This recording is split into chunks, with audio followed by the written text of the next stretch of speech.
تبلیغی جماعت پر اعتراضات اور جوابات۔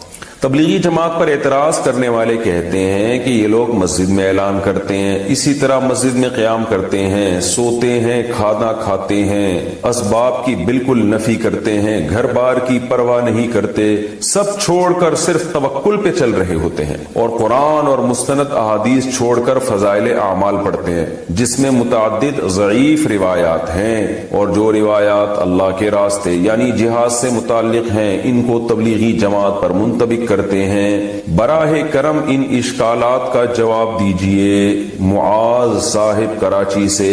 معاذ صاحب نے بہت سارے سوال کیے ہیں۔ پہلا سوال یہ کہ یہ لوگ مسجد میں قیام کرتے ہیں، مسجد میں سوتے ہیں، تو بھائی مسجد میں قیام کرنا بھی جائز ہے، مسجد میں سونا بھی جائز ہے۔ حضرت علی رضی اللہ تعالیٰ عنہ مسجد میں ہی تو آرام فرما رہے تھے جب رسول اللہ صلی اللہ علیہ وسلم ان کے پاس گئے تو مسجد نبوی کی مٹی آپ کے رخسار مبارک پہ لگ گئی تھی، تو اسی پہ نبی صلی اللہ علیہ وسلم نے ابو تراب سے آپ کو خطاب کیا ہے، مٹی والے۔ حضرت عمر نے ساری زندگی کے لیے اپنی کنیت ابو تراب ہی کر دی۔ تو ہاں، صرف سونے کے لیے مسجد میں جانا، گپے مارنے کے لیے مسجد میں جانا یہ ٹھیک نہیں ہے۔ تو تبلیغ والے گپے مارنے کے لیے تو نہیں جاتے نا، وہ تو دین کی تبلیغ کے لیے جاتے ہیں، تو جائز ہے، سونا بھی جائز ہے، قیام کرنا بھی جائز ہے، اعلان کرنا بھی۔ اعلان بھی کوئی بچوں کی گمشدگی کا اعلان تو نہیں کر رہے ہوتے کہ ایک بچہ نیلے رنگ کی لیکر اور پیلے رنگ کا بنیان پہنا ہوا ملا ہے، جن صاحب کا ہو آگے لے جائیں، تو وہ تو دین کا اعلان کر رہے ہوتے ہیں، تو کوئی حرج نہیں ہے اس میں۔ رہا یہ مسئلہ کہ کھانا کھاتے ہیں تو مسجد میں کھانا کھانا بھی جائز ہے، ناجائز ہونے کی کوئی دلیل نہیں ہے۔ ہاں، مسجد کے آداب کا خیال کر کے کھانا کھانا چاہیے۔ اعتکاف والے نہیں کیا کھانا کھاتے مسجد میں،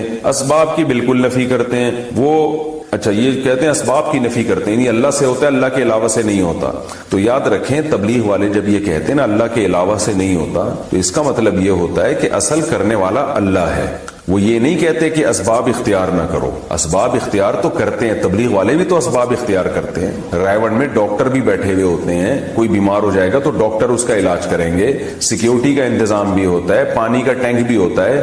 اگر وہ اسباب کی بالکل نفی کر رہے ہوتے تو وہ کہتے کہ نہ ہمیں پانی کی ضرورت، نہ واش روم کی ضرورت، بیت الخلا بھی اللہ کرا دے گا، اور جناب وضو بھی اللہ کرا دے گا، پانی کی ضرورت نہیں ہے، اور باہر جو ہوٹل بنے ہوتے ہیں کھانے کے ان کو بھی اڑا دیتے کہ چلو یہاں سے جاؤ، یہ سارے لوگ اللہ سے مانگیں گے، آسمان سے دسترخوان اترے گا۔ تو ہر چیز کا ایک مطلب ہوتا ہے۔ تبلیغ والے جب یہ کہتے ہیں کہ اللہ سے ہوتا ہے، اللہ کے علاوہ سے نہیں ہوتا، اس کا مطلب یہ ہے کہ اللہ کے علاوہ سے جو ہوتا ہوا نظر آ رہا ہے اس میں بھی کرنے والی ذات اللہ کی ہے، تو اس لیے اصل نظر اللہ پہ رکھو، اسباب اختیار کرو، مگر دل میں یہ عقیدہ رکھو کہ ان اسباب میں جان اللہ ڈالے گا، اللہ نہیں چاہے گا تو پوری دنیا کے بھی اسباب اختیار کر لیں کچھ نہیں ہوگا۔ تو یہ اصل کانسیپٹ ہے تبلیغ جماعت والوں کا، اور یہ بالکل شریعت کے عین تقاضوں کے مطابق ہے۔ ہاں، کوئی عامی آدمی جس کو علم نہ ہو وہ اسباب کی بالکل یہ نفی کر دے اور وہ کہے کہ دکان چلانی نہیں ہے، بس اللہ رزق دے گا، تو پھر تبلیغ کے اکابر اس سے بری ذمہ ہے، وہ اس کا اپنا مسئلہ ہوگا، اپنا ذاتی وہ ہوگا۔ وہ تبلیغ والے جو علماء ہیں وہ ایسی باتیں نہیں کرتے، یا ان کا یہ کانسیپٹ نہیں ہے۔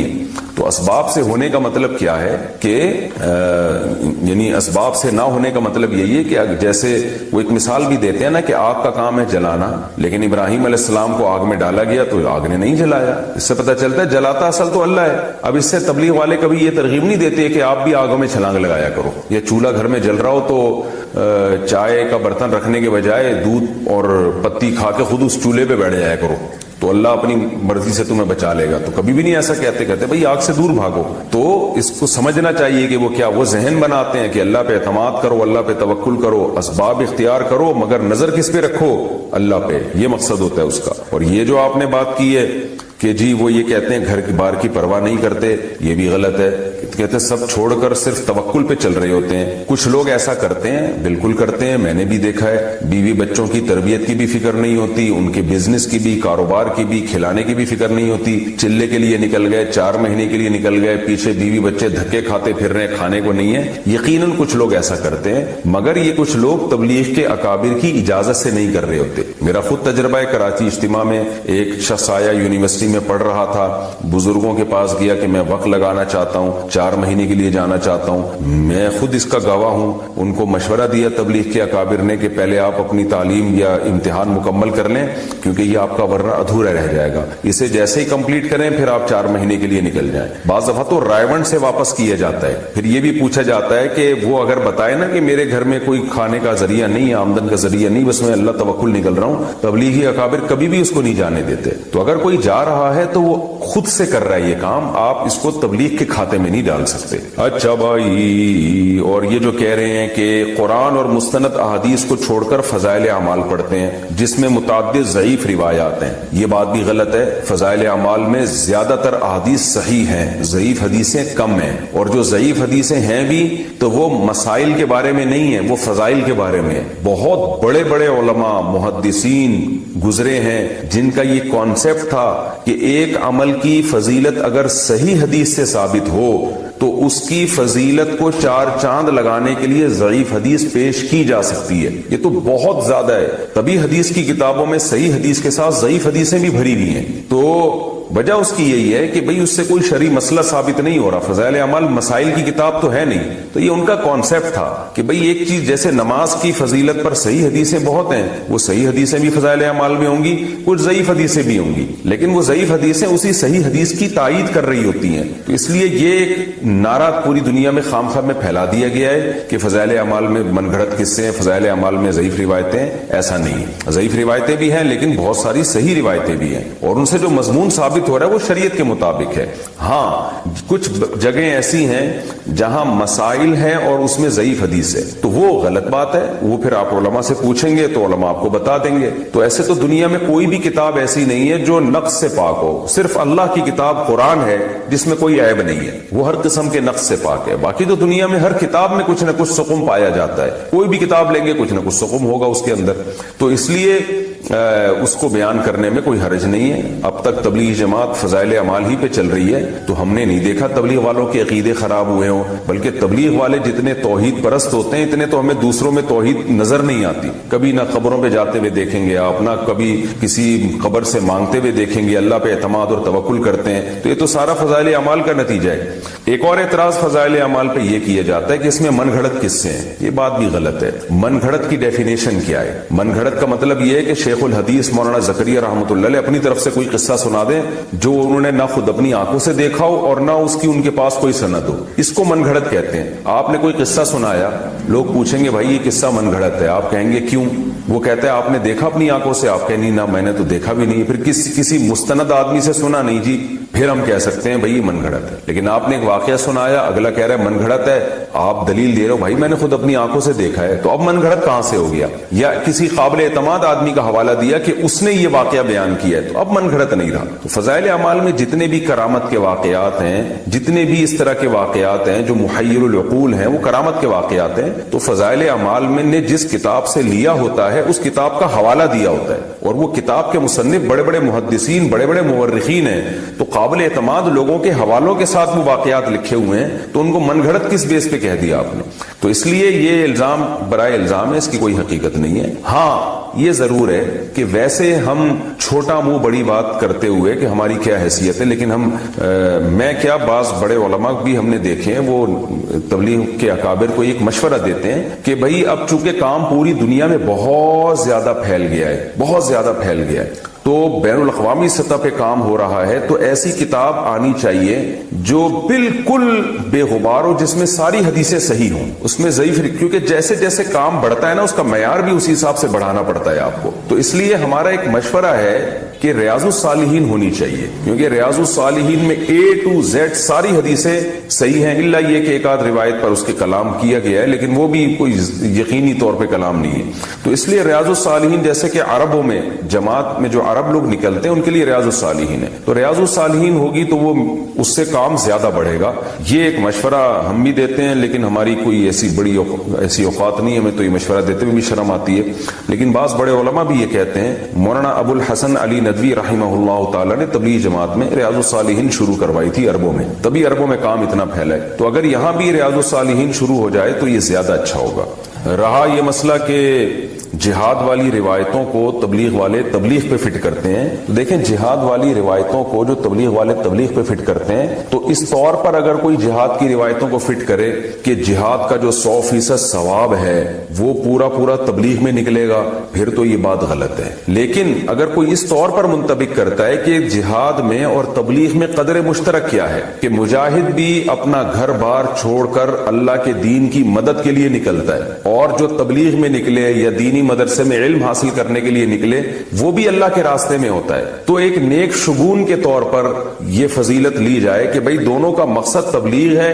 تو جہاد کی کچھ آیتیں ایسی ہیں جو تبلیغ پہ فٹ ہوتی ہیں, جیسے قرآن میں آتا ہے ان تنصروا اللہ ینصرکم, اگر تم اللہ کی مدد کرو گے اللہ تمہاری مدد کرے گا. تو یہاں کیا مطلب ہے, اگر تم اللہ کے دین کی مدد کرو گے تو جیسے مجاہد اللہ کے دین کی مدد کرتا ہے. اب یہ آیت اصل میں ہے تو جہاد کے بارے میں, لیکن اس میں اللہ نے جہاد کا لفظ استعمال نہیں کیا, بلکہ اللہ نے یہ کہا کہ اگر تم اللہ کے دین کی مدد کرو گے تو بھی اللہ بھی تمہاری مدد کرے گا. تو اس میں علماء بھی داخل ہیں, اس میں تبلیغ والے بھی داخل ہیں, اس میں مجاہد بھی داخل ہے. سب سے پہلے تو مجاہدین داخل ہیں اس میں. تو تبلیغ والے اس طرح کی آیتوں کو اگر تبلیغ پہ فٹ کرتے ہیں تو یہ بالکل جائز ہے. یا صحابہ کے واقعات کو کہ وہ دین کے لیے نکلے اور کیسا لڑے اللہ کی راہ میں, تو قربانی دی نا, تو جہاں بھی قربانی ہوگی وہاں وہ والی آیتیں فٹ کرنا جائز ہوگا. البتہ کچھ آیتیں ایسی ہیں جو اسپیسیفک شہادت کے فضائل پر وارد ہوئی ہیں, آیتیں یا حدیثیں, یا کچھ آیتیں اور حدیثیں ایسی ہیں جو زخمی ہونے پر یا پہرا دینے پر ہیں کہ جو فرنٹ لائن پر جو پہرا دے گا مجاہد لعلہ اللہ یرجع الی اہلہ, اسے یقین نہیں ہے کہ اب واپس گھر لوٹ بھی سکتا ہے. تو اس طرح کی آیتیں جن میں شہادت کی فضیلت ہو یا اللہ کے راہ میں زخمی ہونے کی فضیلت ہو یا فرنٹ لائن پر لڑنے کی فضیلت ہو, وہ فضیلتیں بہرحال تبلیغ پہ فٹ نہیں کی جا سکتی. تو اگر کوئی تبلیغ والے ان قرآنی آیات کو تبلیغ پہ فٹ کرتے ہیں تو وہ غلط کرتے ہیں, یہ ان کا انفرادی عمل ہے. اور ویسے بھی دیکھیں جب اتنے بڑے پیمانے پر کوئی کام ہوتا ہے تو کچھ نہ کچھ مسٹیک اور فالٹ اس میں پیدا ہو سکتے ہیں. یہ ممکن نہیں ہے کہ آپ اتنے بین الاقوامی سطح پہ اتنا بڑا خیر کا کام کر رہے ہو اور اس میں ذرا بھی کوئی فالٹ نہ. جوانی میں تسبیح کی عادت ڈال لو, سمجھتے ہو نہیں آ رہی سمجھ میں, جوانی میں کیا عادت ڈال لو, تسبیح کی. نبی صلی اللہ علیہ وسلم نے فرمایا, صحیح بخاری کی آخری حدیث, کلمتانی خفیفتانی علی اللسانی ثقیلتانی فی المیزان حبیبتانی الی الرحمن سبحان اللہ وبحمدہ سبحان اللہ العظیم. دو کلمات زبان پہ بہت ہلکے, ترازو میں بہت بھاری اور رحمان کو بہت محبوب. ایک سبحان اللہ وبحمدہ, دوسرا سبحان اللہ العظیم. یہ آپ نے اگر جوانی میں اپنے آپ کو ذکر کا عادی بنا دیا, بڑھاپا بڑا اچھا گزرے. میرا خیال ہے 70 سال عمر تو ہوگی, 70 سال میں روزانہ کتنے پارے پڑھ رہے ہیں, 20. کیا یہ عادت انہوں نے بڑھاپے میں ڈالی ہے؟ بڑھاپے میں اتنی ہمت نہیں ہوتی. یہ عادت کب سے پڑی ہوئی ہوتی ہے؟ جوانی میں روز 20 نہیں پڑھتے ہوں گے, 2 پڑھتے ہوں گے, 3 پڑھتے ہوں گے, لیکن جیسے جیسے عمر بڑھ رہی ہے وہ تعداد کم ہونے کے بجائے بولو وہ شوق بڑھتا چلا جا رہا ہے. این ممکن ہے کچھ دنوں کے بعد یا چند سالوں کے بعد صحت اجازت نہ دے, این ممکن ہے, لیکن شوق تلاوت کا کم ہونے کے بجائے بڑھے گا. اور اللہ اجر کس پہ لکھے گا؟ شوق پہ.